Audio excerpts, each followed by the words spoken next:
अब क्या रो, अब बाबा आ गया, बाबा आया, बच्चे ने रोना बंद करा। माँ को बच्चे के साथ बच्चा बनना पड़ता है। माँ को जैसा बूढ़ा व्यक्ति भी है ना, तो बूढ़े के साथ बूढ़ा बनना पड़ता है। माता पिता को बच्चे के अनुकूल चलना पड़ता है, अनुकूल, जैसा वो है उसके अनुकूल रहना पड़ेगा।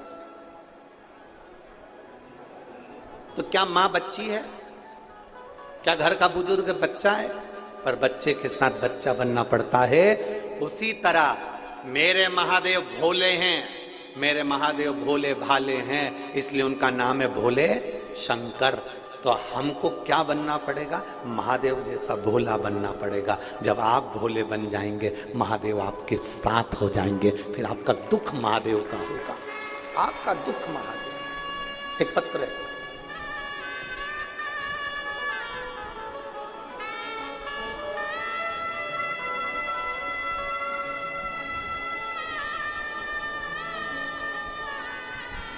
प्रतिभा सतीश मसूरकार, मैं हीवरखेड़ तहसील तेल्हारा जिला अकोला की हूँ।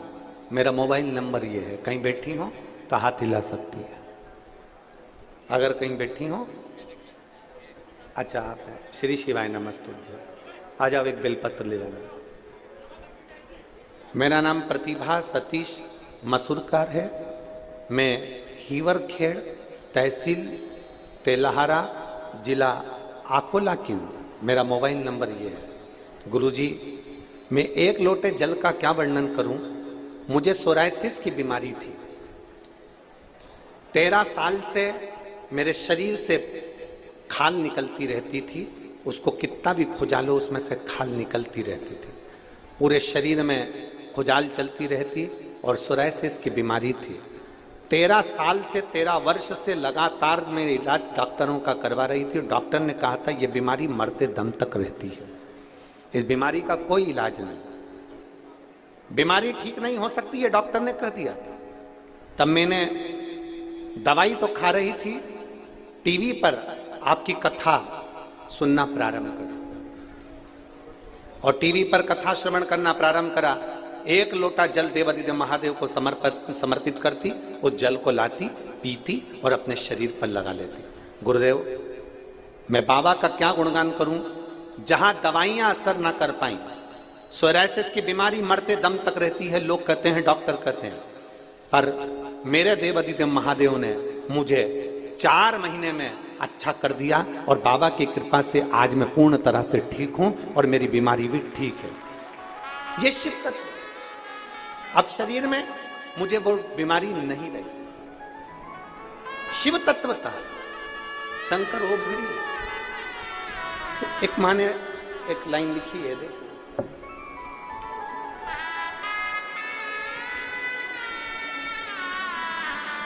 सो दीपिका सचिन राखोड़े, पेंशनपुरा परतवाड़ा की रहने वाली हूं।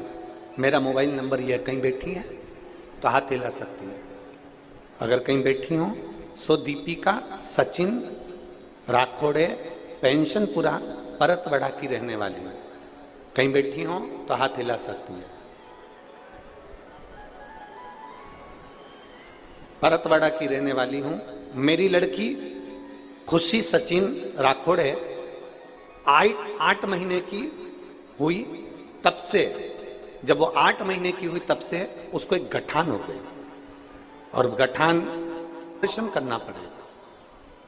अब डॉक्टर सोनोग्राफी करवाए, जांच करवाई, जांच करने के बाद उसको ऑपरेशन का कह दिया। जब हमने ऑपरेशन का सुना तो हमने, बच्ची छोटी है जानकर ऑपरेशन कैसे कराते, हमने इतनी छोटी सी बच्ची का कैसे ऑपरेशन करा। तब हमने ऑपरेशन करने का मन से निकाल दिया और हमारी पड़ोसन के कहने से हमने शंकर जी को 1 लोटा जल चढ़ाना प्रारंभ करा। शिव जी को जल चढ़ाते, वो जल लाकर अपनी बेटी को दे देते। बेटी की उम्र छोटी है और उसको ये गठान उसके बगल में हो गई। अब करें क्या? गुरुदेव, 2.5 महीने तक हमने उस बच्ची को शंकर जी पे चढ़े हुए जल को पिलाते रहे और एक दिन उस बच्ची के जो गठान थी वो अपने आप फूट गई और फूटते से ही उसकी गांठ में जो सामान था वो सब बाहर निकल गया। और डॉक्टर के पास हम लेकर भागे तो डॉक्टर ने कहा ये तो कोई चमत्कार ही है जो तुम्हारी बेटी बिना ऑपरेशन के ठीक हो गई, चमत्कार ही है जो तुम्हारी बेटी बिना ऑपरेशन के ठीक हो गई। ये शिरकत है। सो दीपिका सचिन राठौड़े, पेंशनपुरा परतवाड़ा की रहने वाली हूँ। मेरा नाम बर ये है। कहीं बैठी हो तो हाथ हिला सकते हो। आजा बेटा।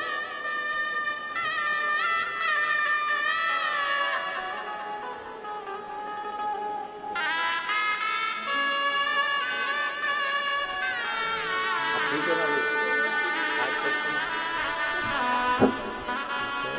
शरीर पूरा ठीक हो गया? हाथ वगैरह पूरे शरीर का था।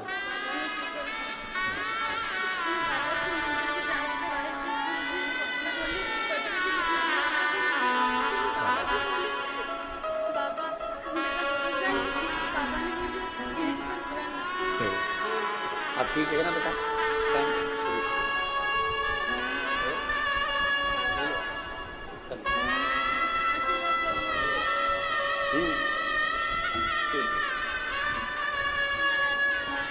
अब ठीक है ना शरीर?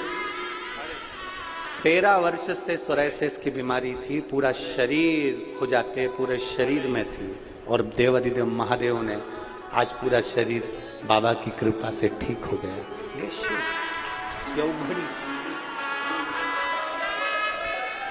और खाली ना जाता कोई दर से तुम्हारे, खाली न जाता कोई दर से तुम्हारे, मैं भी खड़ी हूँ नंदी बाहे पसारे, अपने हृदय से लगा लो गिरा जा रहा हूँ, उठा लो। आप दिल से उसको एक लोटा जल चढ़, आप दिल से उससे निवेदन करो। वो बेटी ने एक लाइन अच्छी लिखी है। प्रतिभा सतीश मसूरकार, हीवर खेड़ा, तेलाहारा, जिला अकोला। इन्होंने एक लाइन अच्छी लिखी है।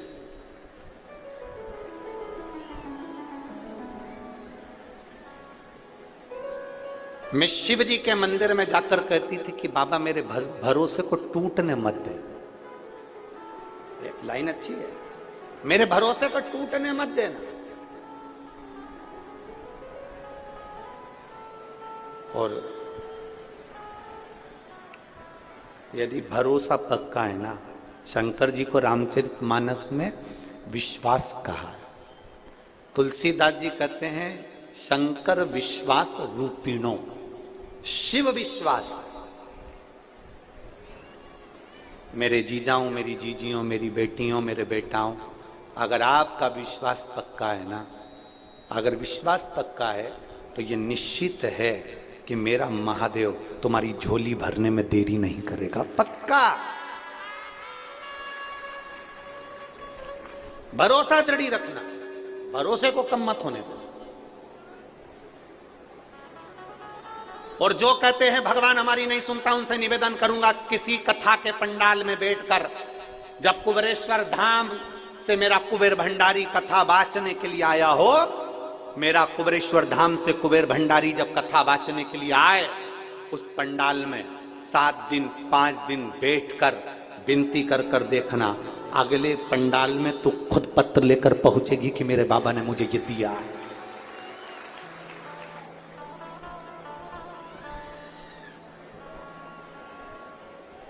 उससे विनय करिए।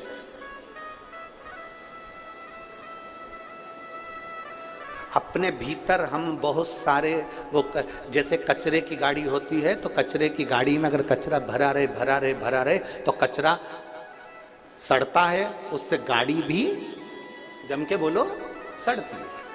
अनाज की गाड़ी में अनाज भरा रहे तो अनाज सड़ जाता, अनाज सड़ा तो नीचे से गाड़ी सड़ जाती।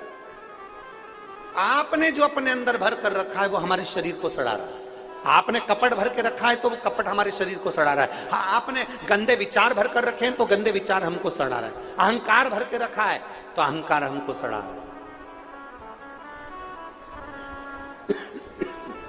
अपने भीतर जो हमने भरा, इसलिए कचरे की गाड़ी को खाली करना जरूरी है, अनाज की गाड़ी को खाली करना जरूरी है, बर्तन में पानी भरा है तो उसको खाली करना जरूरी है, वरना जंग लग जाएगी। प्लास्टिक की बाल्टी होगी तो बाल्टी चिकनी हो जाएगी, पानी भरा रहेगा तो उसमें कई जम जाएगी। इसलिए कपड़ा पानी में पड़ा रहेगा तो वो पानी में कपड़ा भी बेकार हो जाएगा। शास्त्र कहता है खाली करना जरूरी है। डब्बे में भरा है खाली करो, बाल्टी में भरा है खाली करो, कचरा भरा है खाली करो, अनाज भरा है खाली करो, कुएं में पानी भरा है कुएं को भी खाली करना जरूरी है। अगर कुआं खाली नहीं होगा तो पानी बदबू मारने लगेगा, कुएं को भी खाली करना जरूरी है। उसी तरह कुएं को खाली करना जरूरी है, तालाब को खाली करना जरूरी है, अनाज की गाड़ी को खाली करना जरूरी है, कचरे की गाड़ी को खाली करना जरूरी है। तो ये एक बात याद रखना, अपने दिल को भी महादेव के सामने कहकर खाली करना जरूरी है। खाली करो।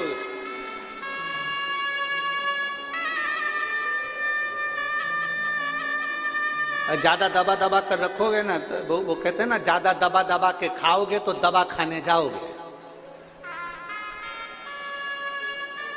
अरे बोलो तो जम के एक बार फिर से बोलो, दबा दबा कर खाओगे दवा खाने जाओगे। इसलिए शास्त्र कहता है 2 हिस्सा खाओ, एक हिस्सा पानी के लिए रखो और एक हिस्सा थोड़ी सांस लेने के लिए रख ले, दम।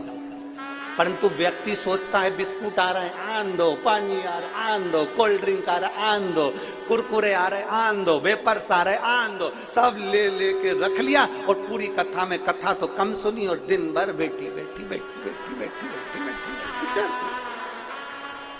अब इतना खा लिया कि अब लोटा, अब इतना खाया तो फिर अब विचार कर रही कहां से निकलूं।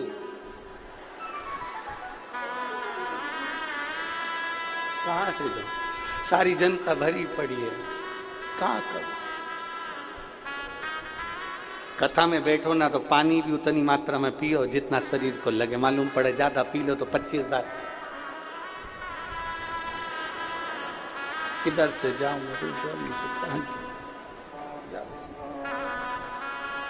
भाई। जो दवा दवा कर खाता है वही दवा खाने जाता है। इसलिए भीतर अपने अहंकार को इतना मत भर लो, काम को इतना मत भर लो, लोभ तृष्णा आसक्ति को इतना मत भर लो। दबा के भरोगे ना तो फिर दवा खाने तो जाना ही। फिर अंदर इतना भर लिया, उसने मेरे को ये बोल दिया, रखते गए रखते गए रखते गए, उसने ऐसा कर दिया, रखते गए रखते गए रखते गए रखते गए। भीतर एक उत्तर प्रदेश में एक महादेव का मंदिर है, गंगा नदी के तट पर।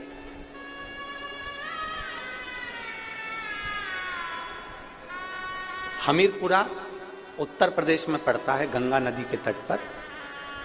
हडिम्बेश्वर महादेव, आप सब उसका नाम बोलेंगे हडिम्बेश्वर। हिडिम्बा जो थी वो भीम की धर्मपत्नी थी, उसी के नाम से ये मंदिर है, हडिम्बेश्वर महादेव। कौन सा मंदिर? जम के बोलो जरा सभी लोग, हडिम्बेश्वर महादेव।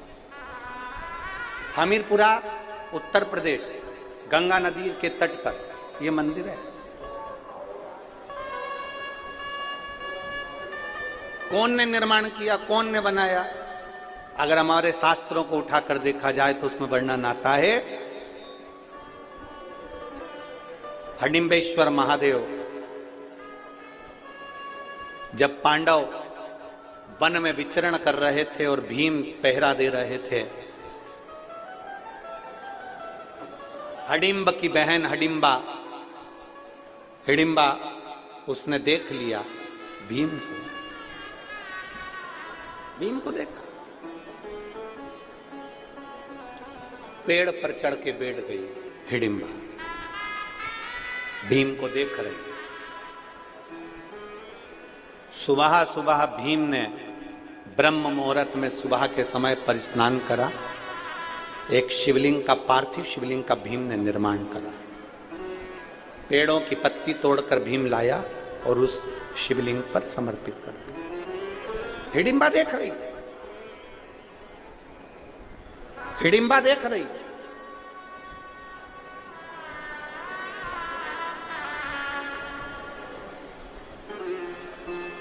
हमीरपुरा उत्तर प्रदेश में हिडिंबेश्वर महादेव गंगा नदी के तट पर, जो उत्तर प्रदेश के रहवासी हैं वो दर्शन करते होंगे वहां। हिडिंबा देख रही है, भीम ने ब्रह्म मुहूर्त में एक शिवलिंग का निर्माण करा, पार्थिव शिवलिंग का निर्माण करा, वृक्ष की पत्ती तोड़कर लाया और भगवान शंकर को चढ़ा दिया।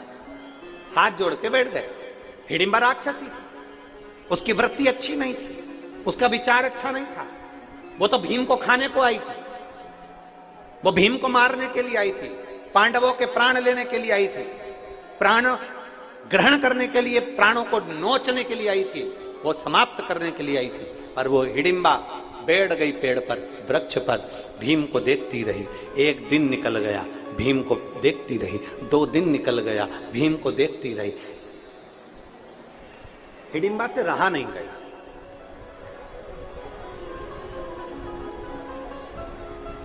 हिडिंबा से रहा नहीं गया। तब हिडिंबा एक सुंदर स्त्री का रूप रखकर एक मुनि के पास में पहुंच गई। हिडिंबा एक सुंदर स्त्री का रूप रखकर, एक अभी तक राक्षसी विग्रह था उसका, अभी तक राक्षसी शरीर था उसका। जैसे श्रीमद् भागवत में कथा आती है पूतना की, राक्षसी थी, पर भगवान को दूध पिलाने के लिए जब जाती है तो बड़ी सुंदर गोपी का रूप रख कर जाती है, बड़ी सुंदर बनकर जाती है पूतना, बड़ी सुंदर स्तनपान कराने के लिए जाती है। उसका नाम था पूतना, जो घर में पूत ना रहने दे, उसका नाम पूतना था। बड़ी सुंदर।